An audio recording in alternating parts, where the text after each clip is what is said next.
If you're looking for some kitchen garden inspiration, then you're in for a real treat. This video showcases 7 unique small-scale kitchen gardens that hopefully fill you with enthusiasm and ideas for this upcoming growing season.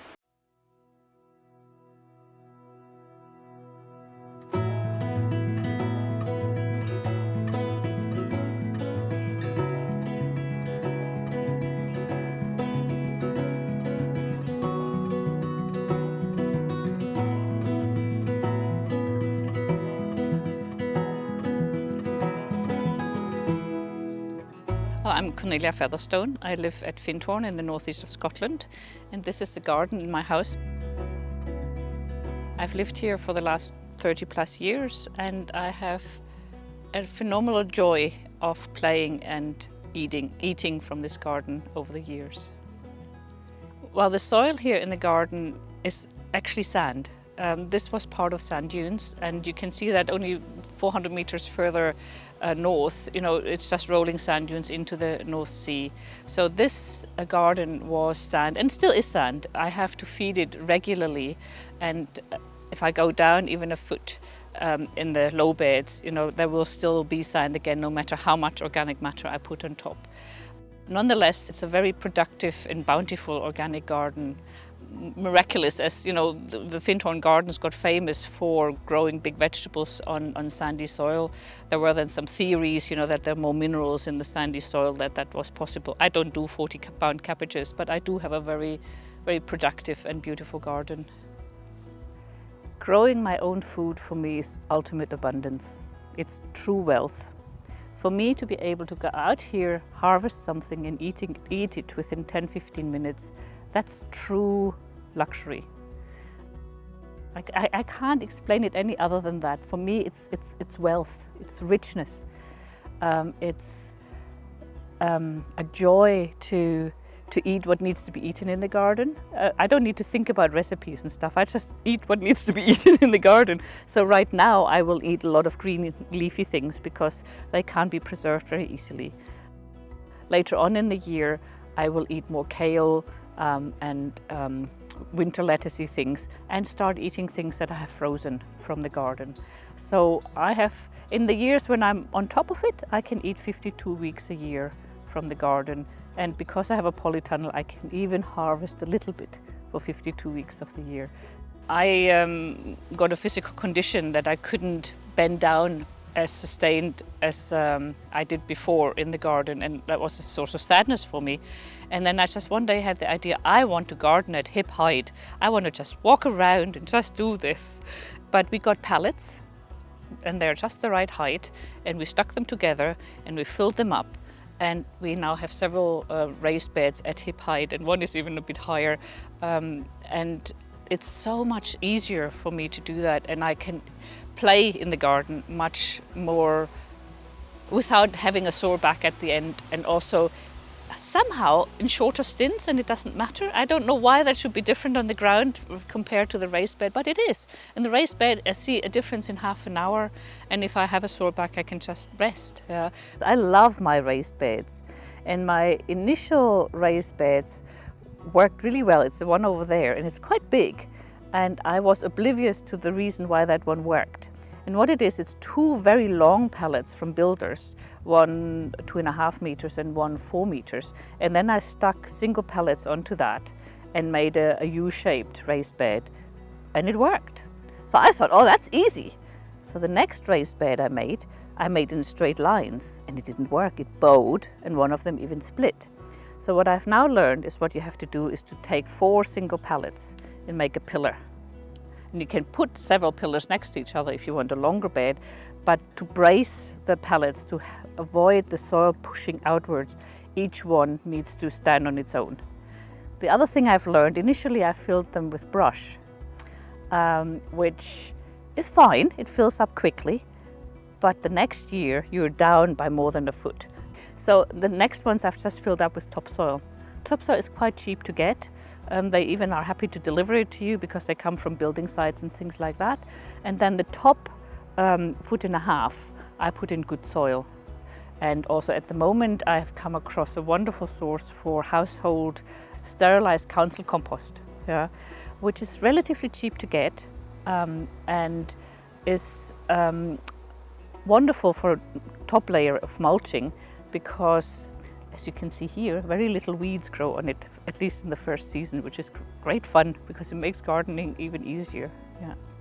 So initially we did practice double digging because we had to dig in a lot of organic matter, and there are also tree roots. So in the low beds, even now, I will have to do some digging, but in my raised beds I practice completely no dig. I just layer on top every year, and I have to say that that's a much easier and much more joyful way of gardening.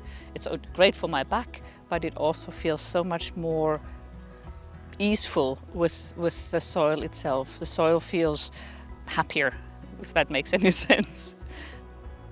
Well, if you're starting out and you don't want to invest in a huge amount of implements and stuff, start small. Yeah, start with a 4-pallet raised bed with the topsoil that you find in your area, and build up garden compost. Your own food compost, and within a year or two you have organic matter that will keep feeding your beds. Now I found the source of the local council compost, which is very, very cheap, that allows me to feed the ground as it feeds me. Yeah, and it doesn't have to cost the world. Gardens are a wonderful access to food other than packaged stuff in the supermarket, and particularly for children that can be very important. My own son didn't like vegetables, but if he could come in the garden and pick the peas, he would eat them. If he could come and pick the courgette, he would eat it. And that is because they're a direct link with his experience, and that was really wonderful to see. I mean, the undercover growing spaces, I have a glass house and a polytunnel, a small polytunnel. They have extended my season dramatically, and they allow me to do seeds early on in the season, but then also do things like tomatoes, which I wouldn't be able to grow outside here in the northeast of Scotland. They also allow me to grow 52 weeks a year some things to come out, even if it's only herbs, but it also is kale, it is chard, it is some winter lettuce that will not survive outside, but I can go in the polytunnel and harvest a little handful for a meal to just stay in touch with the garden eating throughout the year. So that has really changed how which crops I can grow. My polytunnel is actually not very sunny, but it still grows courgettes and French beans, which I wouldn't be able to grow outside in this microclimate. Okay, so my personal gardening style is quite haphazard, but generally I am a very intuitive gardener, so I need to be out in the garden. I need to water myself in order to notice what's needed. So I need to be here in order to pick up what the next steps are and what else I need to do.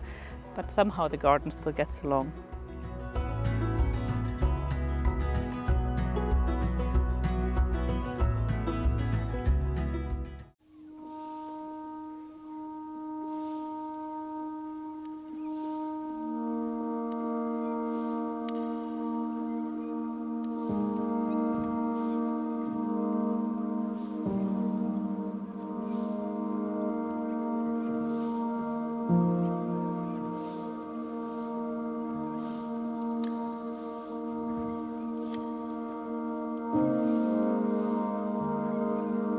My name's Sandra, and together with my partner Lynn, we own and run Limbrick Croft in the Scottish Highlands. We're at about 350 metres above sea level and right next to the Cairngorm Mountains, which you can see right behind me here. It's a challenging climate to live in and to grow things in, but we've always been passionate about the environment and food. And so that was the big draw to living closer to the land and providing ourselves with all the food that we realistically could. So 5 years ago we moved here, and the first thing we did was put in a kitchen garden to provide ourselves with as much outdoor grown food as we could. I think the way we've started gardening was just trying things out, so we definitely wanted to do no dig. We're really into soil health and that kind of thing, which is what we apply across our whole croft as well in our fields. We're constantly building organic matter and soil health. So we put in 5 no-dig beds with whatever soil we could find in molehills and our own compost, and we add to that every year. And after that, it was just a matter of trial and error to figure out what wants to live here, what wants to grow, and what can deal with the conditions that we have, which we try and improve on as well. And the challenges are the climate and the exposure of where we are. We're very exposed to high winds. Just the short growing seasons as well. At this latitude, we have growing season that starts the end of May and lasts into September, so everything has to grow really fast and ripen fast to be able to harvest before winter starts in October, November. The aim was to see how much we could grow realistically, and year on year we've seen that improve. And I think in part it's due to our experience where we're beginning to realise what actually wants to grow here, and also soil health. I think that's with the soil just improving every year, our yields increasing. At the minute, we think we probably cover about 70% of our vegetables year round. I'm not sure how much we can improve on that with what we've got here.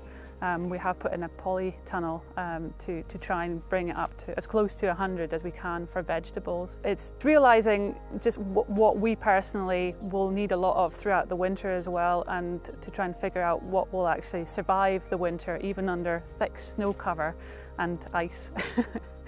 I think there's a deep connection that you develop with the land that you live on, and being able to grow your own food and then be able to nourish yourself with that afterwards. It's something it's something that goes very deep. So on a soul, spiritual level, you've definitely got that. And then on a physical level, it's the high nutrient from your own food grown like this. I think our bodies have started to adapt to that, and we do realise that when we eat food from elsewhere, our body tells us there's nutrients missing. So this is very filling, nourishing food. There's no going back afterwards anymore. We definitely try to disturb the soil structure as little as possible. So anything that gets harvested above ground. The roots can die and nourish the soil later on. Anything that gets pulled very carefully, root crops. And then we add our own compost every year, a thin layer. And we've just noticed how the soil is now really nice and crumbly. It's very rich, it's got a lot of life in it. We have fungi popping up, so there's obviously mycelium growing throughout, which is a good sign as well. It's just a philosophy that we think sits right, and we're starting to see the benefits of it too. The biggest surprise from our kitchen garden is probably the fact that we've had a success with it. When we first moved here, what was behind me was a lawn, and there was a stock fence, and the weather would come in and just everything got, beaten by the wind, and it was quite bleak looking when we arrived that spring because, well, spring doesn't start until May. As I said, we arrived in March, so I thought, I'm not sure anything will grow here. I'd only ever grown vegetables in Switzerland. I had a wee vegetable garden there, south facing, above a lake, palm trees growing everywhere. I didn't have to do much, things just grew. Whereas here, it's a bit of a fight to get things to survive and not want to die. So it was putting in enough shelter, and to be honest, it is a massive surprise that we can cover about 70% of our food from here. I never expected that. So I wouldn't have any scientific data to prove it, but we do think since applying nettle tea to the vegetables every few weeks, we've seen a massive improvement in the crops, just the health and the yields as well. So it was last year that we first started doing that, and everything just went crazy. It could also do with the improving soil, but I think nettle tea and just an extra boost of natural nutrients for the plants to take on if they need it is definitely the way to go. The polycrub was always the missing piece of the puzzle to allow us to grow everything that either couldn't deal with the exposure up here or just needed a slightly friendlier climate to grow in. So we had to source a polytunnel that was going to be able to withstand the storms that we get up here and sustained high winds too. So we found one that's built on Shetland called Polycrub. So we built it last September. It had to deal with some severe storms last winter. It never budged. And so this is our first growing season with the polycrib, and I wasn't sure how it was going to do with the soil having to set first. We didn't have much time. And also my inexperience growing in an enclosed space, a different kind of climate and everything. But to be honest, we've been blown away. It is like a mini jungle already. And we're hoping that we'll be able to produce as much food from in there as possible. It will be an ongoing learning curve, obviously, but it's already been worthwhile. The shelter that we've provided for our veg garden is about stock fence height, so it was quite clear that we had to grow everything that wouldn't succeed that height. It would just get windblown otherwise. The vegetable varieties that I choose are ones that don't grow particularly high, so we keep the peas quite low on like pyramid stands, so they kind of lean into each other and kind of hold on to each other. And anything that grows tall we have to stake, so things like broad beans and Brussels sprouts, anything that doesn't like being whipped about and having that kind of root disturbance. But keeping everything as low as possible. The kale, we've got a dwarfing variety as well, and just adapt to the conditions. There's plenty that you can grow, just choose wisely. I love having flowers everywhere. I like native flowers, wildflowers, and the benefits they bring. So when we put in our first 5 beds, we actually created a wildflower strip around the outside of the veg garden and sowed it with wildflowers, perennials and annuals, just hoping that they would just keep going and keep flowering every year. And it's paid off because we see so many pollinators coming in. We have our own beehives, so obviously that's a benefit for our bees, but also all the native pollinators like bumblebees and hoverflies and that kind of thing. And then the other hope is to bring in predator species that will prey on any kind of beastie that's got it in for our veg. We've had the odd thing being eaten, but we've never had infestations of anything. So I'm hoping that having the flowers and the variety of insects will help with that. Anyone wanting to grow food, go for it, try it. It doesn't have to be a success straight away. Anytime you work in the natural environment, you work with nature, things that grow, it takes time. It doesn't happen overnight.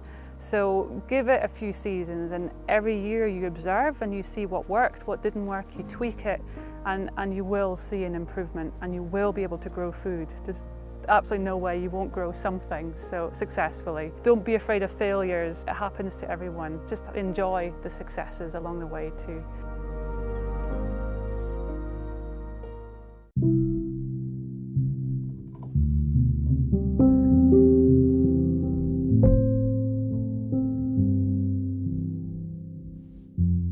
I think if you take up gardening, it's just a magical moment, you know, when you have your first harvest. It's a magical moment, and you'll never go back. It'll be the best food that you'll ever taste. There's no doubt about it. Your own food is always the best food. It's not just the taste, it's something a lot deeper than that.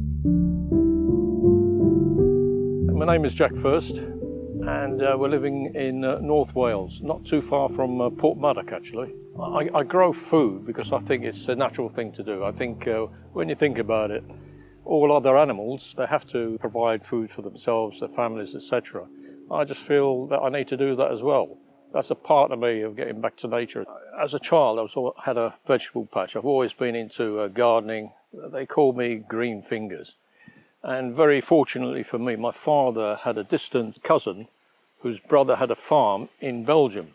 So I spent my 6 weeks in Belgium working on his farm. This was in 1966.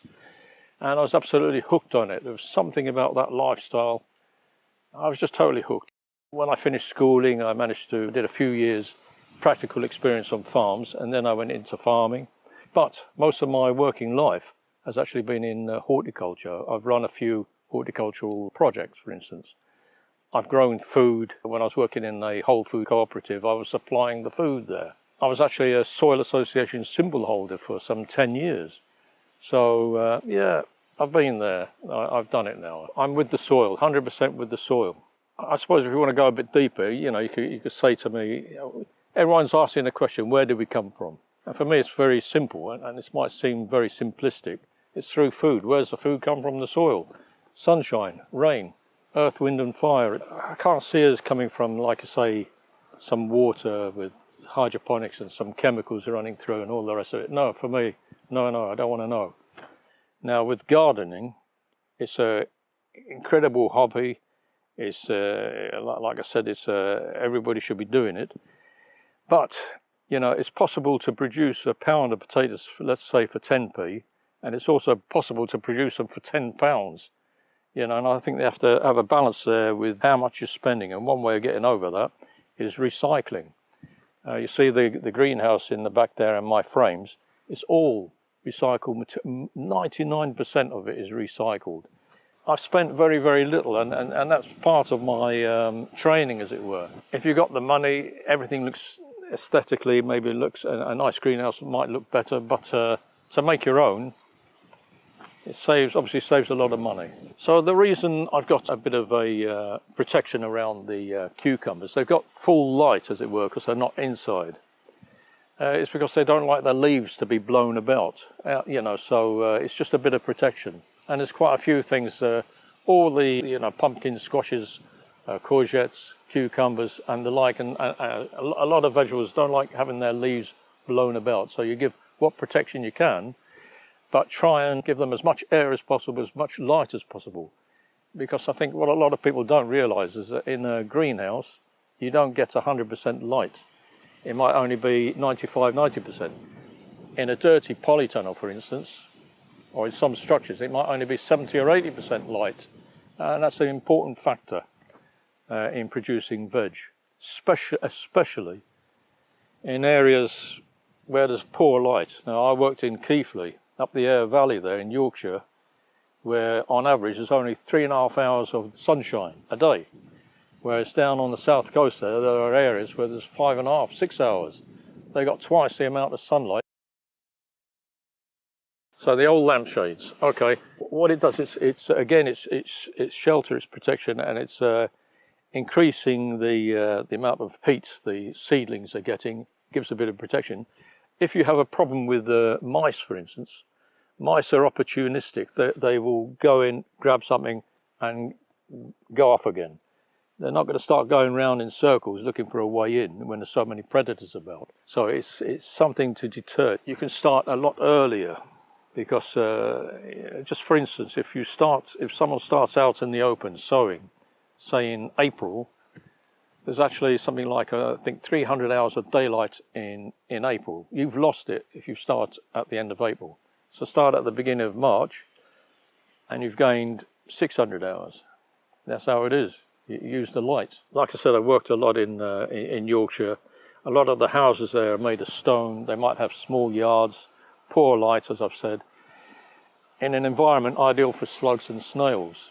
And some of my students in the past, I'd see them a couple of years later and they said, well, they've given up, there's too many slugs and snails about. So this is a system whereby you get a table, in this case I've just shown an old wheelbarrow. You get an old table, 4 legs, you stick them in buckets of water with salt in it. It has to be sturdy, and you can just grow on top of there, and you can be, as you can see, slug free. Also, if you're off the ground in some shaded areas, you can bring your produce into the light. You can put it at any height that's convenient for anyone that's in a wheelchair. When I studied agriculture, I've always had a hobby since those days of collecting old books. I just feel that there's greater depth in those years. So I came across a passage in one of my books referring to the Romans. As you know, they invaded Egypt, and they came across food growing in piles of manure. The system at that time was that they had manure. It gave off heat. They didn't know why at that time why it gave off heat. Then they must have put some compost. They had some compost on top. They put some kind of frame around there, and then they actually cut a rock called talc, as in talcum powder, which is opaque. So the manure heated up the compost, which heated up the air within this frame, which was kept in by this translucent sheet of talc. And then I got into it a bit. Then I found the French, who since the sort of 16th, 17th century, up until the First World War, more or less, were growing absolutely incredible crops, and I couldn't believe what I was reading. So I had a go at it. When I was working on a project in Keighley, we had 5 allotments, a community project as it were, and I did this on a large scale. It was successful. The Gardeners World team came along and filmed us, eventually wrote a book. All I can say is this: I've used all sorts of systems, and for me hotbeds is the pinnacle, because you can start very early in the season and finish early. It doesn't. You can have the most awful ground that you can imagine, but you might have grade 5 ground, but it's as if you're working on grade 1 ground. If you're working in winter and spring, you don't suffer any of the summer diseases or pests. For instance, you're beating the life cycle of the carrot fly and other injurious pests. Hotbed will allow you to, regardless of your soil conditions, regardless of the environment, the temperatures, it gives you the opportunity of making a start. So the earliest I've started is in January. And the reason I was starting in January, because I studied the French methods, and they were actually producing well before January. Cropping in maybe late February, I've done that before. Certainly in March. It's a system that will allow you to produce food from late February right the way through the season, right through till October perhaps. And then you have an exceptionally rich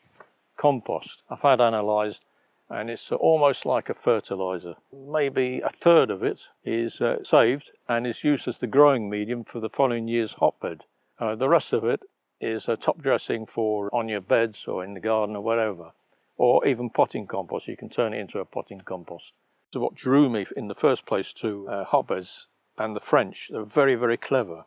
Typically they'd have a hotbed and they put 4 crops in there in the same piece of ground: radishes, lettuces, carrots and cauliflowers. So they had 2 salads, a root crop and a brassica, all in the same ground at the same time. The French were exporting all over France, of course, and England and beyond. They were turning stuff out left, right and centre. The hotbed is the most productive, there's no doubt about that. The gentleman by the name of Mr. McKay, he couldn't understand why all this produce was coming over to England when all we could produce was a couple of turnips. So he went over to study what was going on, and in particular he found a market garden, a French market garden. It was just 2 acres and 7/8 of an acre, under 3 acres. But it was producing something like 37 tonnes per acre. And what's more, he said he could give examples by the dozen. That wasn't an isolated case. Everybody was producing that kind of produce. And that was, at time, it could be said that our varieties that we've got now growing now, using now, are more favourable. They're more, maybe perhaps higher yielding. So if they'd have had some of our technology then that we have now, and some of the varieties, just imagine what the yield would be. So I would say we're eating something almost all the year round out of the garden. Even in the smallest space, you get yourself a hotbed, you can save yourself an enormous amount of time, energy, expense. When I say a small hotbed, 6 foot by 6 foot, even 5 foot by 5 foot, you'll be able to provide most of your salads throughout the season. So that's what drew me to it, understanding these yields. I couldn't believe it, so I had to do it myself. I say growing food, actually no, I can't say this on camera. I'm Gaz Oakley, a chef, author and newbie grower, and I'm based in Wales in the lovely countryside, usually surrounded by sheep, but there's none here today, so it's not giving a true representation of Wales at the minute, but you've got lots of hills.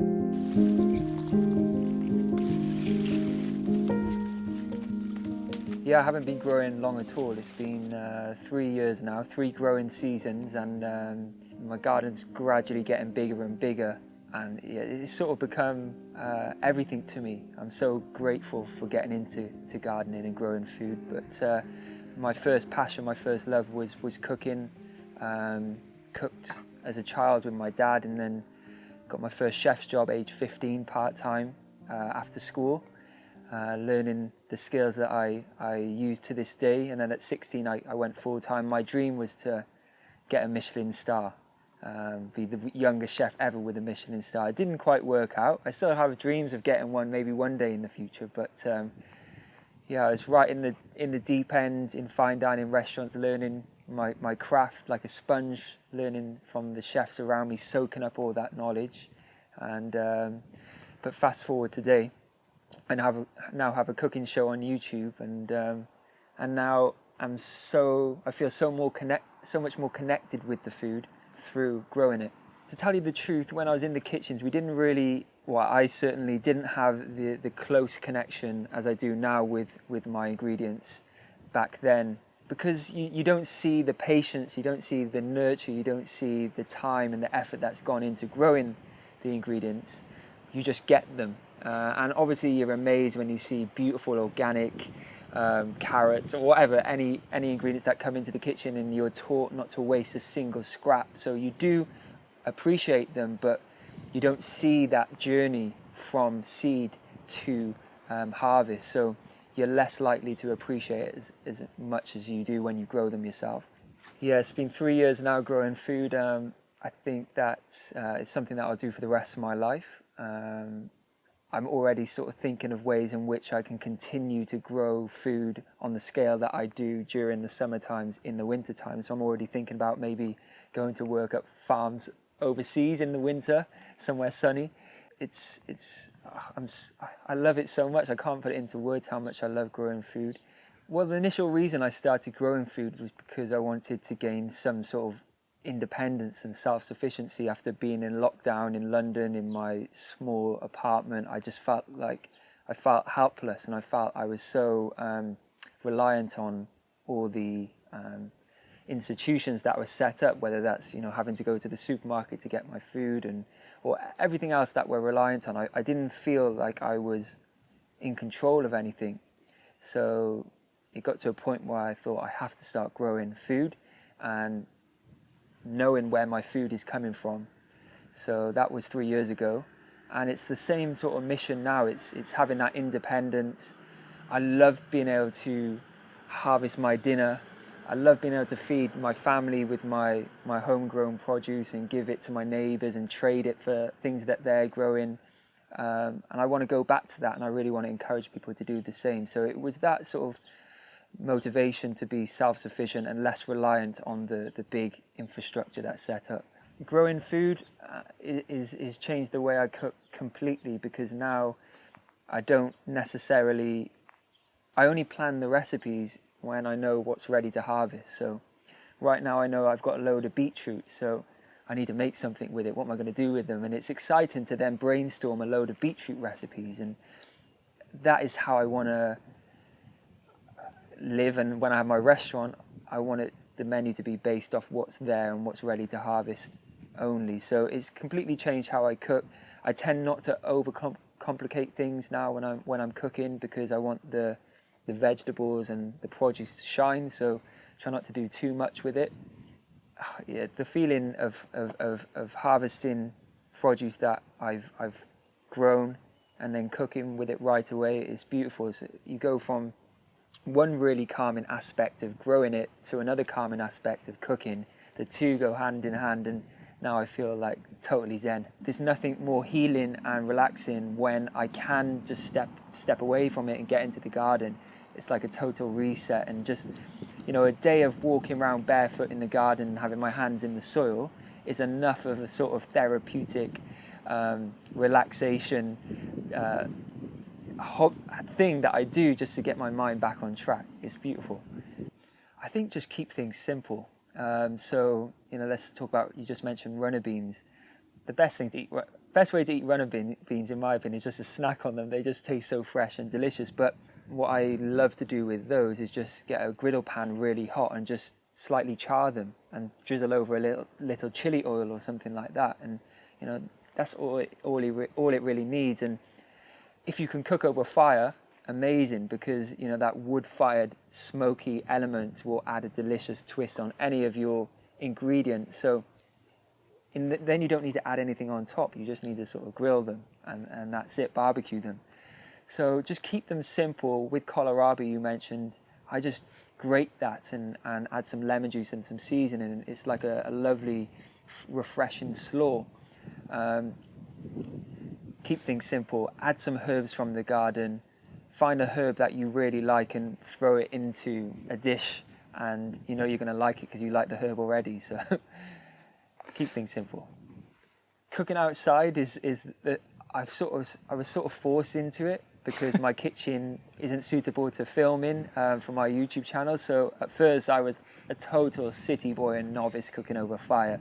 It was funny looking back at those old videos, but now it's something that I feel is almost innate in a human experience, you know, cooking over fire, and it draws everyone in. But I love the fact that I can just harvest and then walk 2 meters and then I can put that ingredient on the fire and cook it.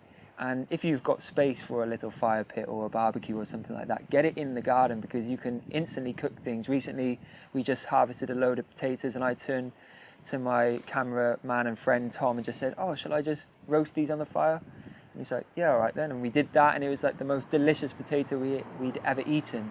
So having that portable kitchen or fire pit right by you, I think is essential in all gardens, because that smoke, people do so much. You know, there's all these electronic gadgets to incorporate smoke into food these days, but when you just cook over fire, it's naturally getting smoked. You know, I've been inspired by your second garden, or your huge farm. Actually, I really would love a bit of flat land because I'm on this hill, to sort of increase my growing potential and also welcome people to the area that I grow, because I'm sure, you know, like you do, Hugh, you get people from all around the world asking, can I come and help out on the farm, or can I come and help you out? And that would be amazing to welcome people. So I'd definitely like to expand. I'm not thinking that's going to be next year, but yeah, you're always learning, aren't you? That's something that I've realised, even being with Charles Dowding last week, it's like realising that he's been growing for 40 years and he's still learning to this day. But I think I want to grow more flowers, way more flowers. I want to have a real dedicated, massive herb garden. I can't believe that I haven't got a herb garden. It's really silly. I just have herbs dotted round in pots, but why haven't I got a massive patch of herbs? I want to expand my terrace garden slightly. The chickens won't be too happy, but that I want to do that. And I really want to grow some proper melons next year. I've got a few watermelon, but they don't seem to be doing brilliantly, so a load of melons, I think. Yeah, the chickens, they're rescue hens, so they're over 18 months old, and at that point they get sent to slaughter in the egg industry, because they're thought to not produce eggs as frequently as they should do, which is crazy to think, because since they got here they'd be laying an egg every day. Now they're only laying 3 a day, because I think they're escaping and they're laying them in the woods, but that's fine. But I've just been giving them to my friends, family, neighbours, postmen, whoever. I haven't eaten them, because, you know, I think that a plant-based diet is really helping me thrive as a person. It's not for everyone. I don't think there's a diet that is suitable for everyone out there. I think everyone has their own issues that they need to deal with, and diet is an important part to play in people's lives and making them feel good. But for me, it makes me feel good, so if it's not broken, there's no point fixing it at the minute, so I just stick to it. And when you're eating organic produce that I've grown myself, I actually have never felt better ever. So yeah, I'm happy with where I'm at with my diet. My dream going forward would be to, and this is down the line because it's going to take a lot of organisation, but my dream has always been to have my own restaurant. But now, since getting into growing food, it's changed, because I'm going to need to have the farm on site. And that's hard to find, you know, a restaurant with suitable land near it to grow the food. The trouble, I think, I want to spend most of the time in the garden rather than in the kitchen. But I think I'll create a concept where I can then invite people to come and learn how to grow food, bring experts in like yourself, Hugh, and hopefully you can do like a master class from time to time, and then be able to serve the people that are visiting some lovely food that I've grown. And I wouldn't want to do it on the scale of what I first had in mind, which was like 100 covers a day, in the center of a big city, you know, really working hard in the kitchens and everyone working for me, you know, having to do the 80-hour weeks again. I wouldn't want to do that again. I want this to be like a real relaxing, tranquil experience for not only the people that work with me, but the guests that come. So, you know, we'll walk them around the gardens first. We'll harvest the ingredients together. They spend the day, they're having an experience with me, and then I serve the food. But I'll probably get to a point where I always joke that like, you know how tasty peas are when you pick them, and it's like, you don't, if you leave them for longer than 10 minutes, almost that sweetness is just slightly dialed down a bit. I want to like pick some peas and then put them on a plate and just be like, here's your starter. Like, do nothing to them. I'll probably just get to a point where I'm just serving raw veg on a plate, because I'm so enthusiastic about how tasty the produce tastes right from picking that probably be no cooking involved. I don't know, we'll see.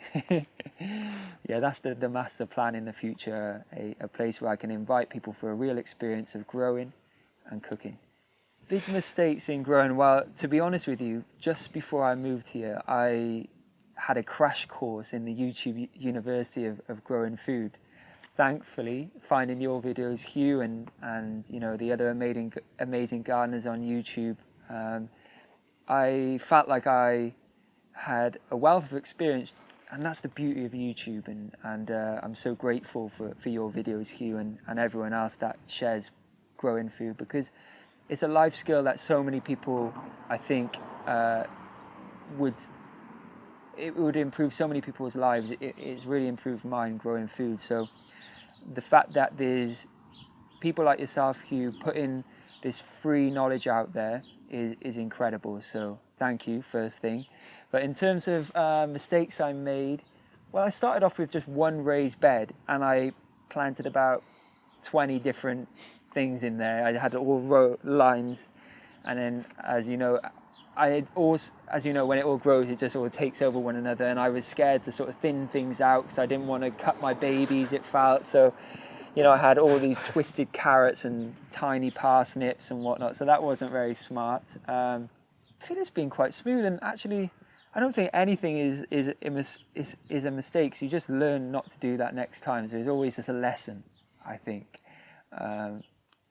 But I say growing food, actually no, I can't say this on camera, but it comes natural. Growing food, it feels like a natural thing to do. So I've just taken to it. I've just really taken to it, and people are surprised when they come to my garden. Even in the second year, they were surprised at where I was at, considering it was only my second year of growing. But I just say to people, it comes natural. So I'm definitely one of these people that is like very determined, and when I set myself a goal, I will do everything I can to do it to the best of my ability. So, you know, whether that's, you know, cooking or training or growing food, I really could have just settled with a couple of beds, but I want to grow loads of food. So I really invest time and you know, any spare time I have, I'm out in the garden trying to get better and grow more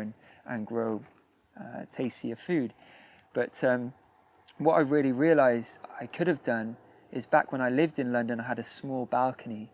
I could have grown an abundance of food just in buckets.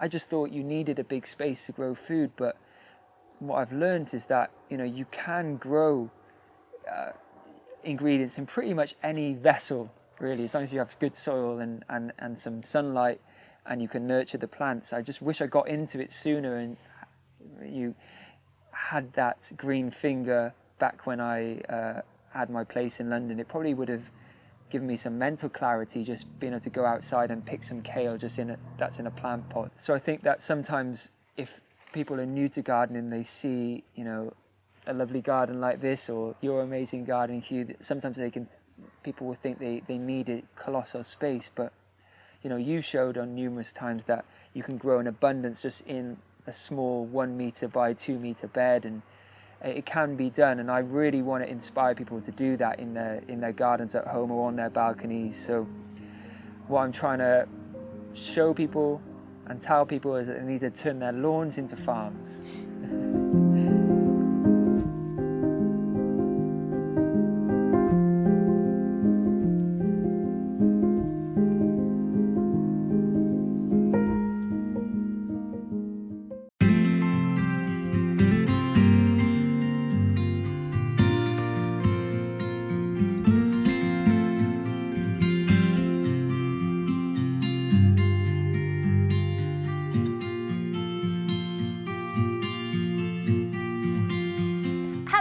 name's Becky. You might know me from my Instagram account, So Much More.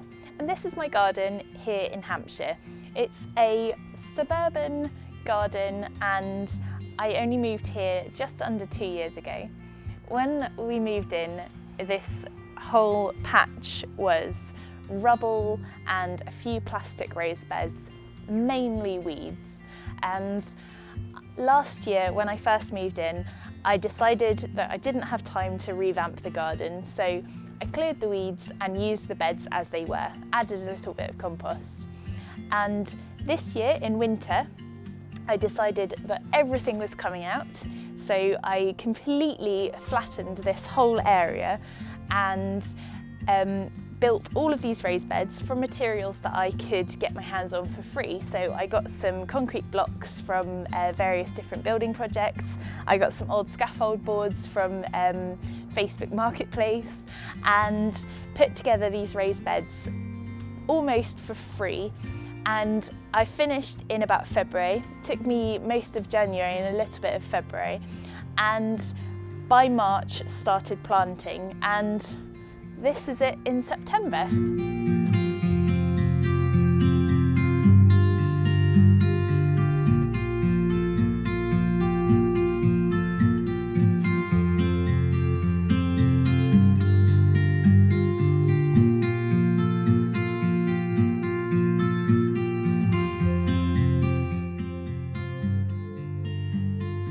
I have been wanting to get my own piece of land to grow more food on since as long as I can remember.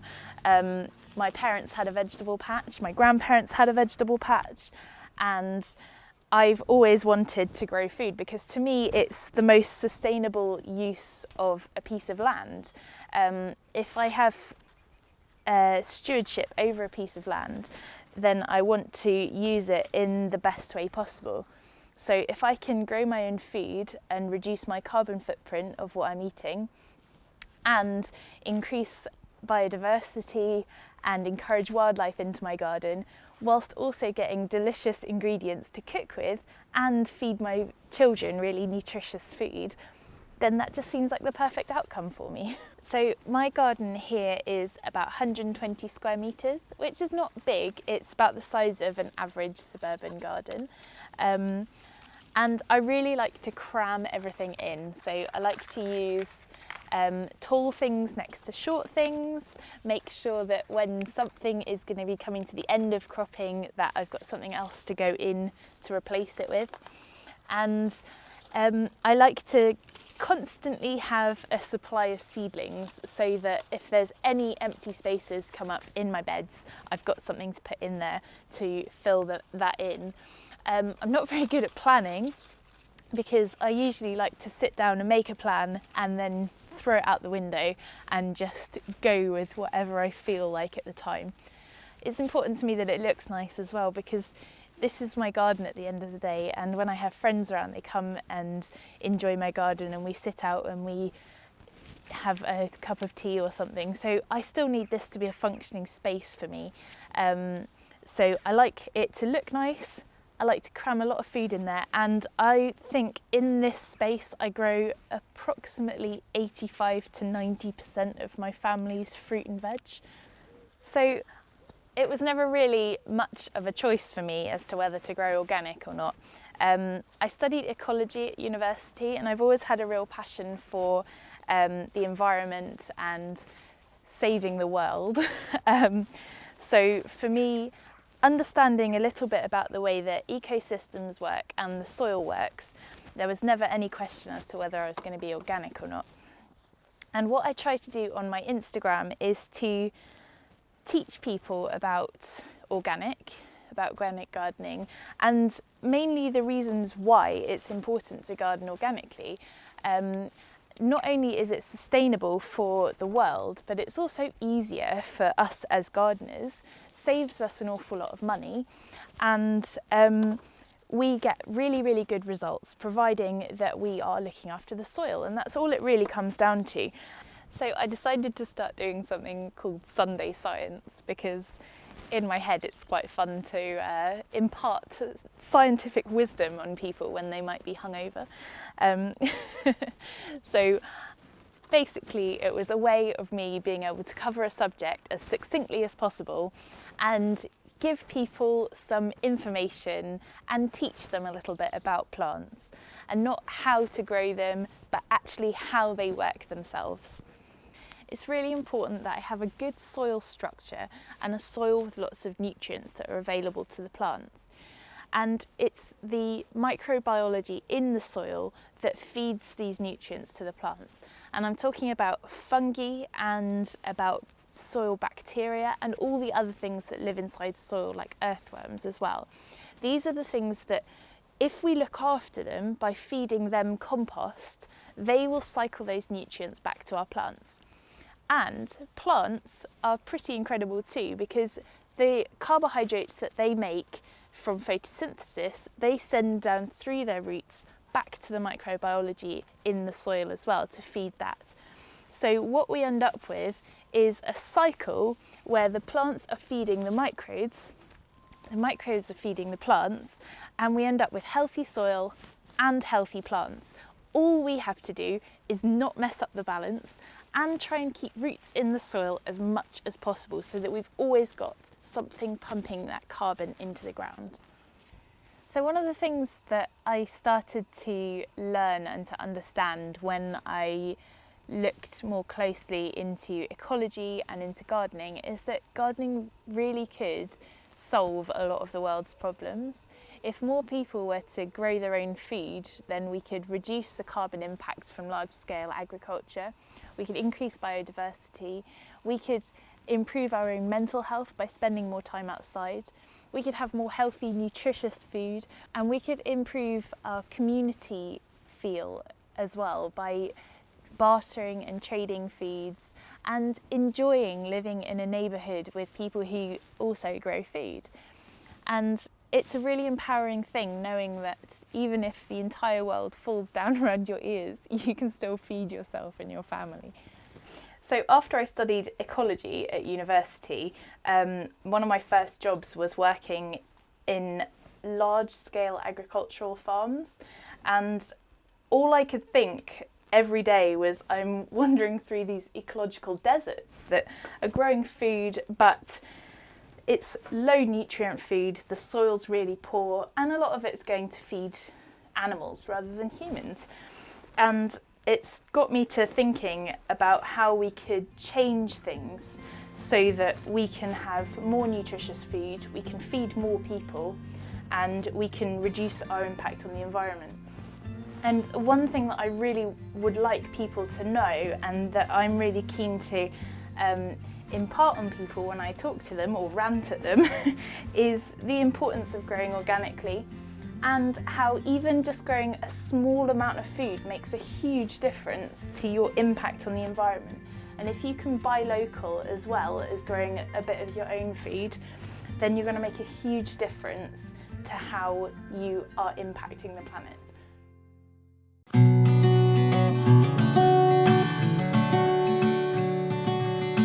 But I believe it's such an important thing to have like green areas like this in London, just because there is loads of wildlife that lives here. There are foxes, there are birds, and so many other things. And imagine if you remove this area, where they're gonna go? They were here before us. So yeah, it would be great if people could give some help and preserve these areas.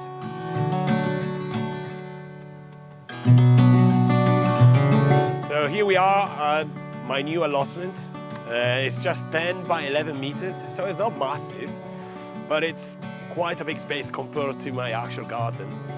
And we grow a variety of different things, and in this pathway only, I planted loads of flowers, which is like a sort of welcoming for insects, pollinators, wildlife to access the area.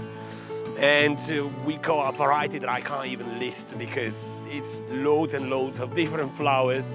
Some of them are medicinal, which is great. Some of them are edible, which we use in the kitchen. And some others are literally just for beauty. And we keep the seeds and we replant them next year.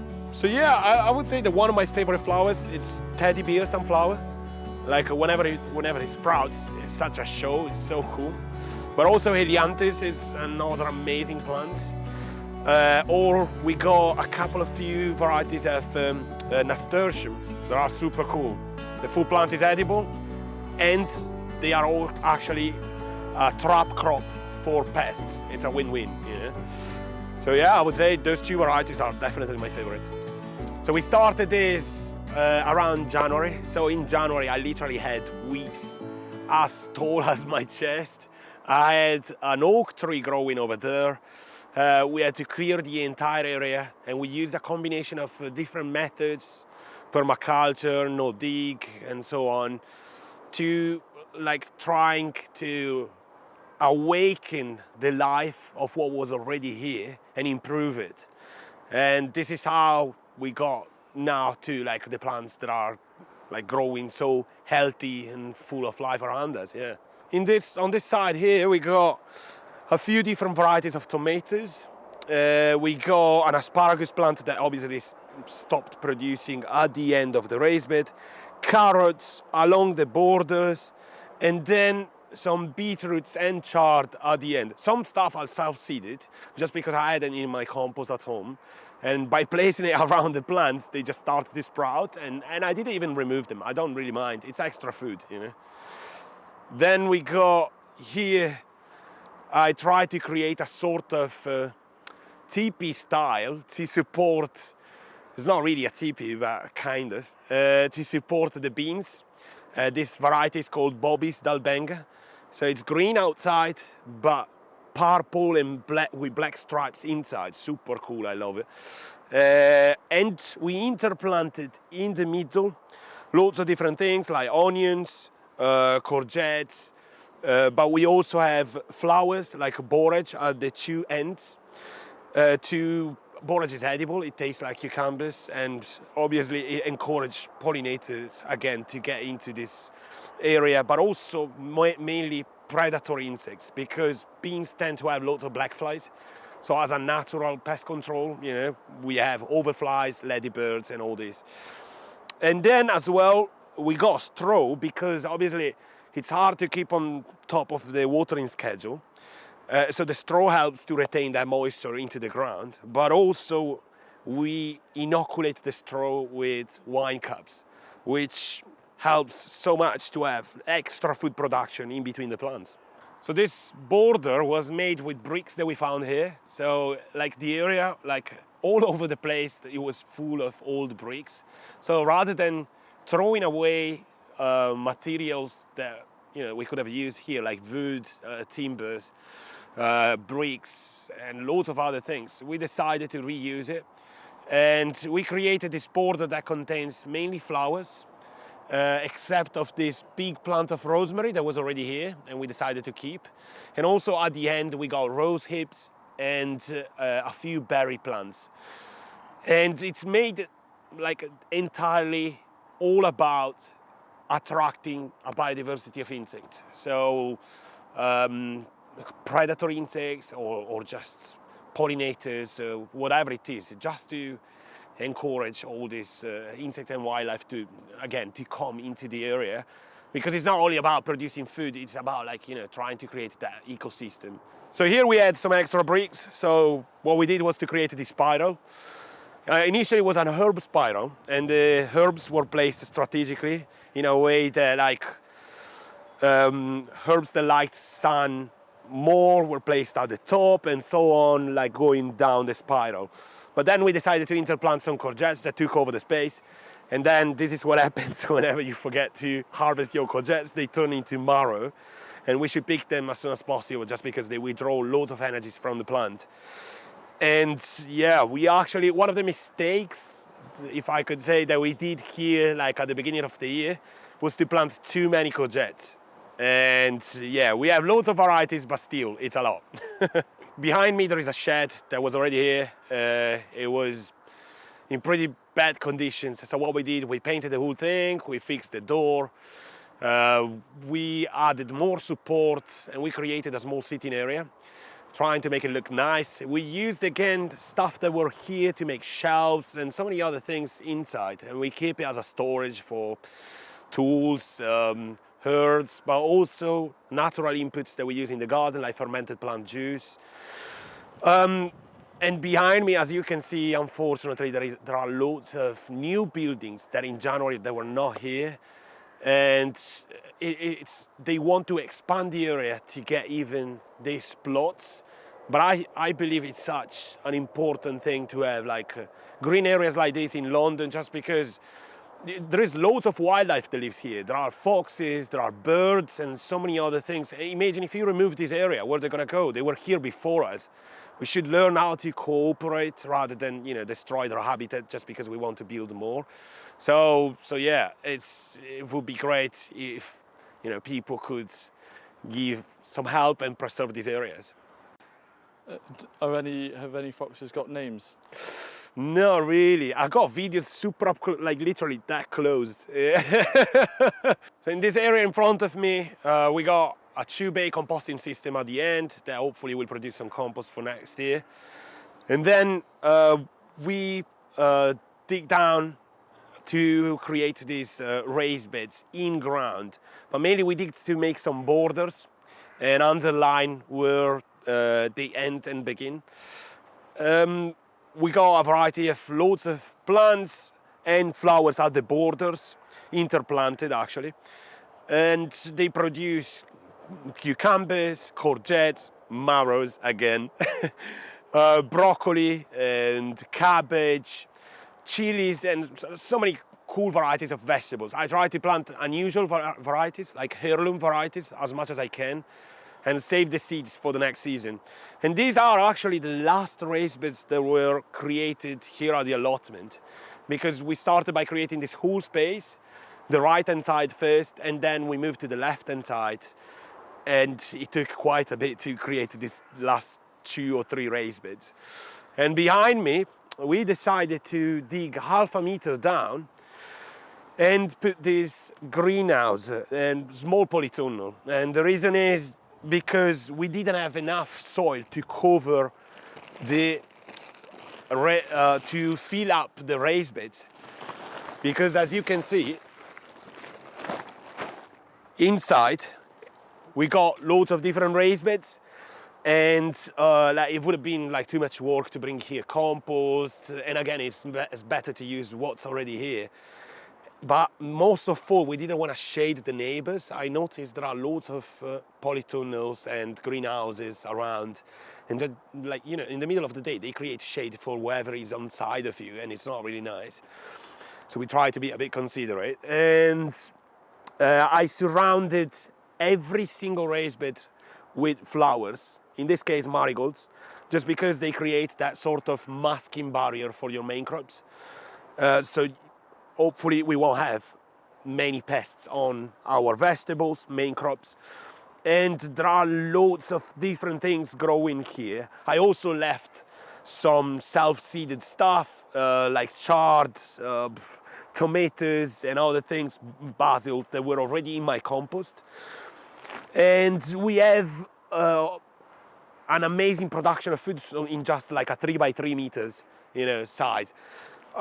We have, as you can see, cucumbers everywhere, different varieties, crystal lemon cucumbers, pickling cucumbers, but also aubergines, a few different varieties of tomatoes, and I kept the middle row for melons that hopefully will come up as soon as possible. We are a bit late because we planted them late.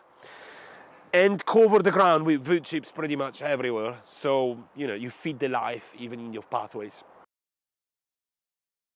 Well, I learned, if I have to be honest, I learned so many things. Like it's completely different. It's obviously like in a small garden you still have like a pretty intense watering schedule, just because you have small pots and lots of things that you need to keep an eye on. But in a big garden, like in a bigger space like this one, as well, you know, there are plants that require more water. You're more exposed to weather conditions. That could be wind, like we had damages to the polytunnel, so you need to like secure everything in place. There are loads of different factors that you need to take into consideration, but it was an amazing experience to start a space like that, because now I know that I can scale up, you know, and so rather than going big straight away, better to, you know, to have like a space that it's 10 times, like 3 times the space that I have home. So yeah. Yeah, so you're always like taking doable steps rather than like a 10-acre. That's correct, exactly. Yeah. If I took over like a 10-acre space, I don't know where I would be now. Like just doing that, nothing else. So I think what I'm gonna do for this space, I'm gonna do loads of cover crops because soil doesn't need to rest. So it's contrary to what people think, like that you need to leave your soil for like a season to rest. It's not true. You don't need time for your soil to rest at all. You can keep feeding it, it's gonna constantly produce. So having these cover crops that then you can chop and drop, you can like use them as mineral accumulators, and then you give back to the soil, to the ground. But also I'm gonna hopefully use the compost that I'm gonna produce here, so I can, you know, enrich the life and the biodiversity of microorganisms. And I'm gonna try to use the polytunnel for winter crops and a few other spaces to overwinter stuff. So like planting, I don't know, things like beetroots or other stuff that like could potentially come up early in the season whenever the climate starts to get a bit better.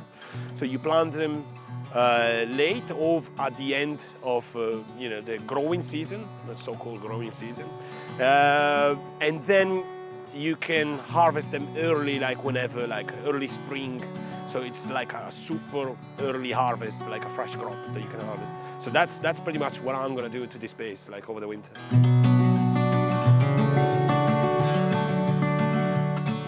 And the 7th garden is the very garden that I'm stood within. It's a half-size allotment plot, so it's half the size of a full-size tennis court. And in it, last year, we grew nearly 600 kilos of food. This is a demonstration of what you can do in a small space. It's approximately 72 square meters of growing space, and it was absolutely packed with all sorts of different things. And so here are just a few highlights from this garden last season. I could be really lazy because of the size of the garden. I could just do a tour and point at like, oh, look at the climbing beans and the hotbeds. There are hotbeds behind this mass jungle. But I just want to give a general overview, and then I'll show you some of my favourite things, some varieties, a lot of succession happening. So just right in front of me here, Savoy winter cabbages coming on really nicely. I interplanted with pak choi, already harvested 2. And I think I'm going to just go in and harvest another one for Sam's dinner, because I'm off to do a talk later today. So just maximising space within the garden. Look at that, absolute beauty. And then I'm being a little bit clever with just trying to make some more space. So I've put some spring onions in there, which are coming on nicely.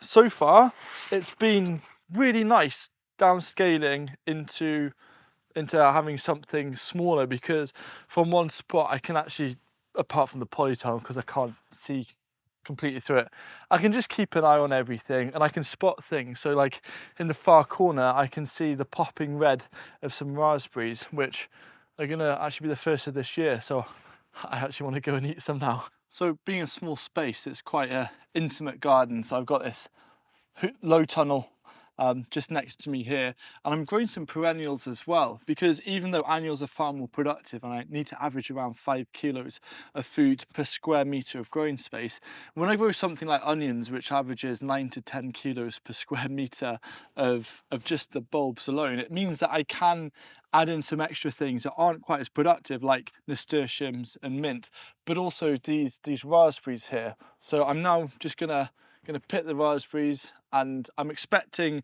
much bigger things from them this year because it is just their first year. But like putting in the rhubarb, we've got 7 kilos of rhubarb just from 2-year-old crowns. So it's surprisingly productive when you weigh everything, how it compounds. I've just been blown away by how much food you can grow in a small space. Obviously in a small space, one of the ways to maximize how to grow stuff is making use of the vertical. So this is a climbing French bean called Abundance, and it is certainly living up to its name.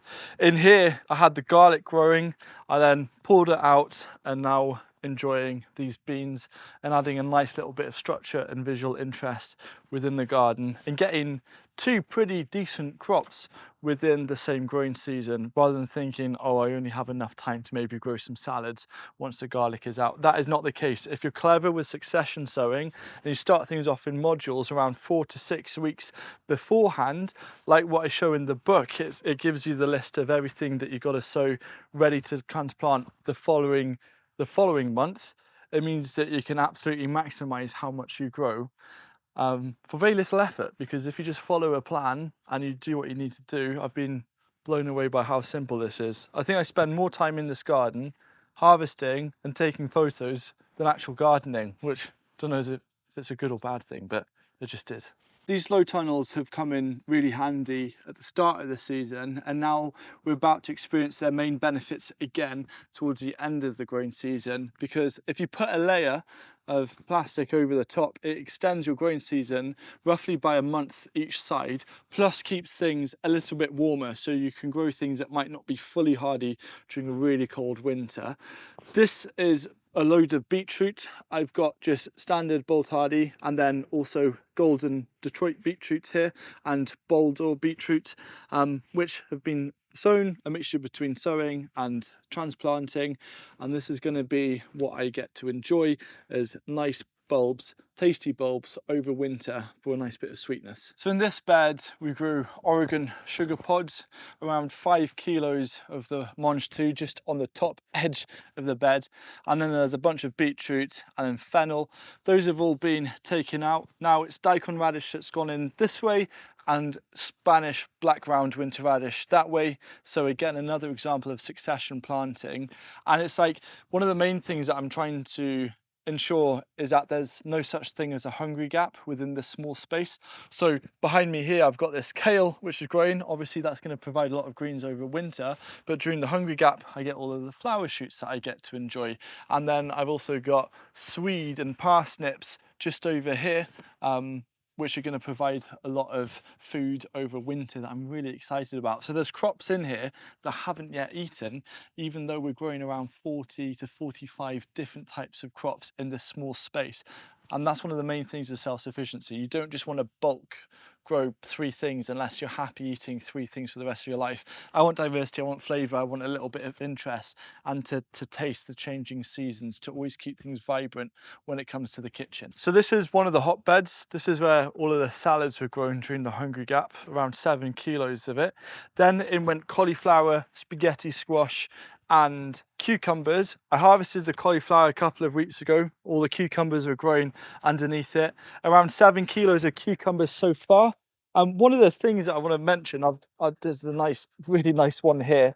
This is Market More. One of the nice things to mention is that even though this is a small garden, I am overproducing some things like cucumbers and like tomatoes, 45 kilos of tomatoes so far. What I'm doing, I'm selling them at local greengrocers. So it's actually bringing in a little bit of money, which I can use next year to do my seed order, thus making this even more self-sufficient, which is what we want. And I cannot wait. I'm getting quite hopeful actually. I cannot wait to see when this is all kind of died back down, how the quality of the compost is looking underneath. Another little thing that we're doing here, runner beans. There's only so many runner beans that you want to eat as beans, but a nice thing that you can do is you can let them dry like you're going to be saving seed from them. Save them like you would for saving seed. Dry the seeds on some baking trays on an inside windowsill. And then you can soak those whenever it comes to cooking a stew or a casserole, because you can just keep them nice and dry.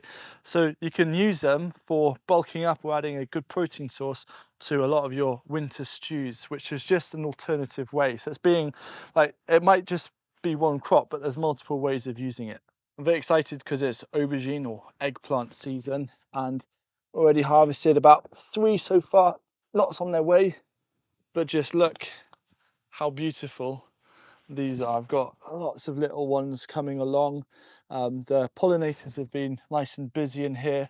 The cucumber here, it was 6 plants, and we're currently at around 23 kilos of cucumbers from 6 plants, and I haven't done any bit of pruning, because another thing about self-sufficiency is trying to be as efficient as possible with time. Yes, I prune my tomatoes because I find that nice and easy, especially as they're indeterminate, but with cucumbers, they just grow so fast. I kind of let them do their thing, and it produces a huge amount of food. So this is about 1.5 meters of space, so really productive. So the tomatoes have been coming along really nicely. Now, because it's later in the season, I've been clearing a lot, especially along the stem, a lot of the growth. On average, we've produced over 7 kilos of tomatoes per square meter already, and when all of these tomatoes come out, this bed is then going to transition into a lot of winter salads to then feed us over winter. Some of those things, like if we're growing peas for pea shoots, then when the hungry gap appears before the next batch of tomatoes, we'll be able to enjoy some peas. And so every kind of month and season blends into one another. There's never a hard stop. There's always a transition, like the underplanting of these tomatoes. And so it feels like the garden is in one continuous journey of feeding me and Sam. So just a demonstration of a super quick little harvest every time I come here into the garden. In the latest growing season, this garden changed, and it changed because I changed the planting. I approached a permaculture, polyculture style. Where I'm stood now actually is that drone shot. You can kind of see that jungle, that wilderness life. So if you want to see that garden, you can watch this video here, which will show you a nice overview of what this garden felt like last summer. And also, if you're looking to work in harmony with nature and grow amazing food, then you can pre-order the permaculture garden.